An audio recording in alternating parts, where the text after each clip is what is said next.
For a minute, forget about the world of social media and Twitter. There's middle India, there's rural India, people who are not connected. They're sitting right here, right? Now the point I want to make is that while we have to and will be focused on dealing with that creamy layer, how do we talk to this? And there again, I think there are a number of new tools, community radio for one, which is gaining traction in local communities and Autankis. And I would like to ask you all whether that any of you all have successfully dealt with people who don't consume media and yet communicated with them. Any examples there?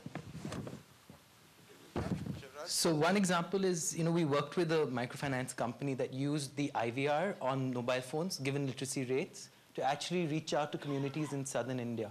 And there are tools that you can use to connect with communities, going beyond, an elitist tools of social media otherwise. The other thing is also mobilizing communities to look at issues of health. A lot of, and I do a lot of podcasts. And interestingly, speaking to someone who did something called human-centric design, working in Andhra Pradesh, tried to build the idea that sanitation water plants may be expensive, but they're safer. Used mass mobilization where they got communities to vans and got them to bring their water to them and showed them how dangerous that was. So you can actually do a lot of behavioral things on ground. Was this an ask, or how did you make this happen? As a PR professional, how did you...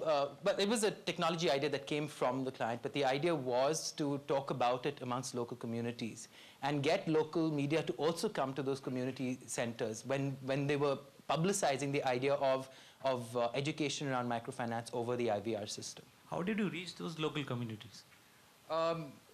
It was primarily through local vernacular press, as well as looking at, like local clubs and local, like at least in tier 2, and getting people to give their spaces out to organize those meetings. More of a collaborative yes. approach. But community mobilization, essentially. Community collaboration. Could you throw some light on what you see as differences between the Indian PR industry and other parts of the world that you may have exposure to? Yes. I think where we are here is where the UK was probably 20 years ago, where it was, obviously we lived in a much simpler world. The internet had only just been invented. So there was only one real route to get to your media, and that was you picked up the phone and you called your journalists. Whereas now, in the UK, the best example I can give you is quite a few years ago, I ran a couple of global telecoms magazines for an American telecom publisher in London. And my editorial director, we were both headhunted to join the company. And we'd worked together before for many years at a previous company. So we started, and we'd been working for about 3 or 4 weeks. And I came in on Monday morning, 7:45, as normal. And Martin was sitting there with his head in his hands, just grumbling, huge big black cloud under his head. And I was thinking, oh God, what is it? He hasn't changed his mind, and so on. And he just looked up and he went, I can't do this anymore, Gautam. And I was like, okay, sit down, relax, what is it? And he goes, I can't deal with this. I'm getting 400 emails a week, and I don't have the time to go through all these emails to check which ones are relevant. We were launching a brand new telecoms magazine, so it was very important for him to have the right information. But his point is that I'm getting spammed left, right, and center. Nobody's actually asking me what I want to receive, but they're just sending me everything, and I don't have time to do it. You have to hire me a PA.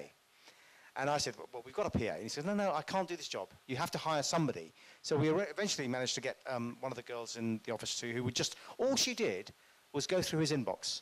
And he gave her a list of 20 companies that she wanted him to track.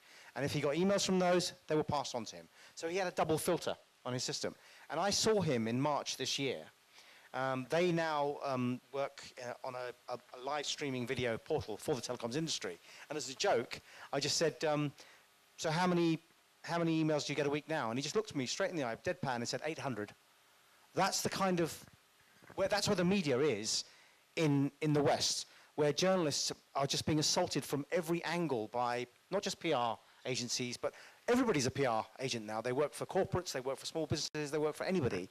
And the trick is finding a delivery mechanism where you can put your message in front of a journalist when they want it. That's the key thing.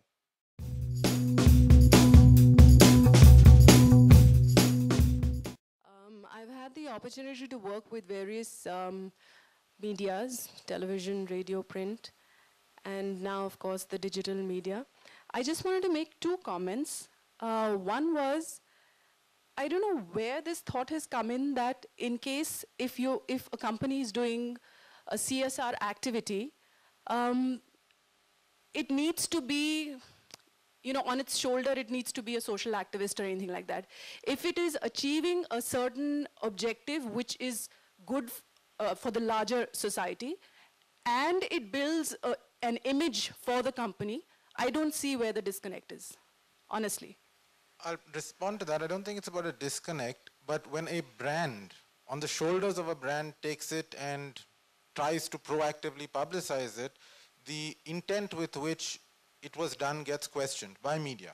However, if you take a concept like Eartha, which is generically good, which is a great public relations property, but has no brand riding on it, it gets huge amount of support and traction from the media fraternity. But the minute there's a brand associated with it, either there are questions around this is to be a monetary paid deal, or are you guys really keen to do this for the right reasons, or are you just trying to get some greenwashing or whitewashing? Where I'm coming from is the fact that if there is something good coming out of it, if there is, I don't see a reason why there should be a problem, honestly speaking.